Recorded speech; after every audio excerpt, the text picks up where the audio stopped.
Une question? Oui, je voudrais poser une question à M. Yves. Bon, non, une question, bon, juste pour savoir l'impact et les résultats que vous voyez actuellement sur la digitalisation et 10 ans après, comme étudier les étudiants, les résultats qu'il y a.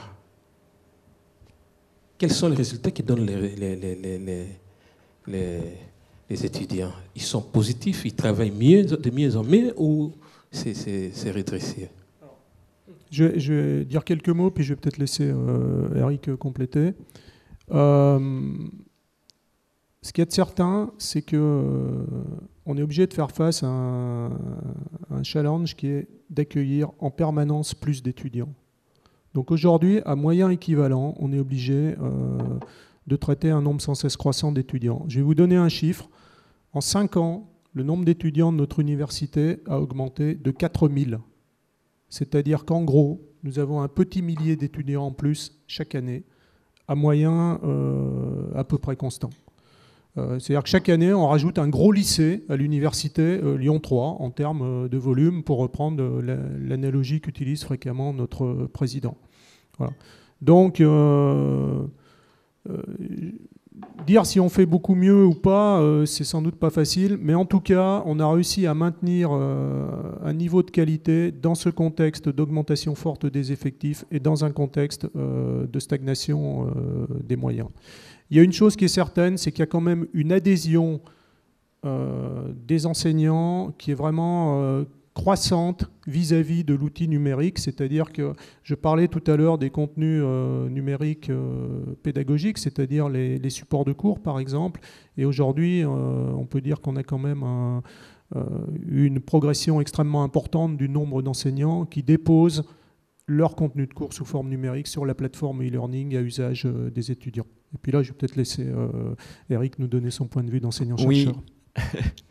Je te laisse la parole très vite. Déjà, première chose, même si nos étudiants sont un petit peu en retard par rapport à d'autres étudiants, nous essayons d'avoir un maximum aussi d'étudiants qui viennent d'autres pays, notamment des pays anglo-saxons. Si on veut attirer les étudiants des pays anglo-saxons, si vous n'êtes pas une université numérique, vous êtes totalement ringard. Parce qu'alors, eux, la numérisation au sens changement culturel, etc., et pas qu'un support, comme on peut le voir de temps en temps, ça, c'est vraiment très important. D'autre part, on leur a pas demandé de venir avec un PC, hein. On leur a pas demandé de venir avec un PC, on leur a pas demandé de prendre des notes. Ils viennent avec leur PC et avec des notes. S'ils viennent et qu'ils peuvent pas mettre leur PC, qu'ils peuvent pas rien faire, qu'ils peuvent pas être connectés, qu'ils peuvent pas au bout d'un moment, eh bien ils viennent pas. Puis point barre. Ils viendront pas. On est avec l'autonomie des universités plus ou moins en concurrence entre nous tous. Moi, je suis sûr et certain qu'au bout d'un moment, voilà. Ça, ils ne viendront plus, sachant que les métiers auxquels on les prépare, notamment à l'IAE, à l'Institut d'investissement des entreprises, sont des métiers de gestion. Comment imaginer un gestionnaire autrement que travaillant au travers de son smartphone, de sa tablette, de son PC.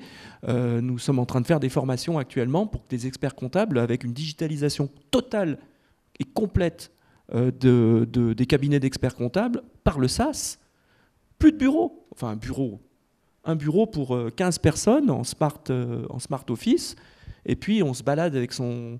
Voilà, c'est ça, là. Donc on s'auto-transforme et on accompagne, et puis on essaye de temps en temps, mais voilà, on n'a pas le choix. On n'a pas le choix quand même, hein. J'avais envie de réagir déjà à l'anecdote de tout à l'heure sur la notation. Ça me fait penser à un très bon bouquin sur l'âge de la multitude. Hein, c'est-à-dire que le digital... par exemple, on a des systèmes de notation des restaurants, des hôtels, etc. Ce n'est intéressant que quand il y a beaucoup de votes. Et fiable que quand il y a beaucoup de votes. Donc ça, il ne faut pas qu'on l'oublie quand même, parce que la multitude, aujourd'hui, elle n'est pas encore partout. Hein, voilà. Donc il y a ça. Le fait aussi que le digital, c'est des écosystèmes. Donc typiquement, dans l'enseignement, alors moi je ne sais pas comment c'était il y a... Enfin, j'ai ma perception, mais elle est peut-être fausse, je ne suis pas un professionnel de l'enseignement. Moi, je dirais, il y a 20 ans, en tout cas, il y avait moins d'intervenants professionnels dans vos cours. aujourd'hui, je suis régulièrement sollicité pour faire des interventions. Alors à cela, il y a peut-être différentes raisons, peut-être liées à des aspects budgétaires, économiques, etc.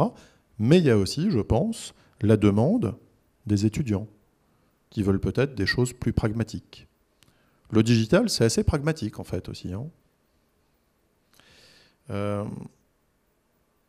Enfin, j'avais envie de dire par rapport... Tout à l'heure, je citais une étude de Forrester Research. Donc, bon, ils ont des panels énormes. Moi, je fais partie d'un petit groupe de travail sur les données, parce que le digital, c'est les données. On a interviewé voilà, un certain nombre d'entreprises, celles qui voulaient bien répondre, donc sur une 50aine de répondants. C'était très amusant. Peut-être 75% avaient à l'esprit un business model digital. Puis après, quand on a posé un ensemble de questions, on se rend compte qu'en fait, peut-être 15% considèrent être parvenus à traiter de leur business model digital. Donc c'est des choses qui sont en cours de transformation. Il manque les compétences, il manque les modèles d'affaires. Aujourd'hui, on fait Lyon, j'imagine vous avez votre smart grid, smart city, etc., comme un certain nombre de villes.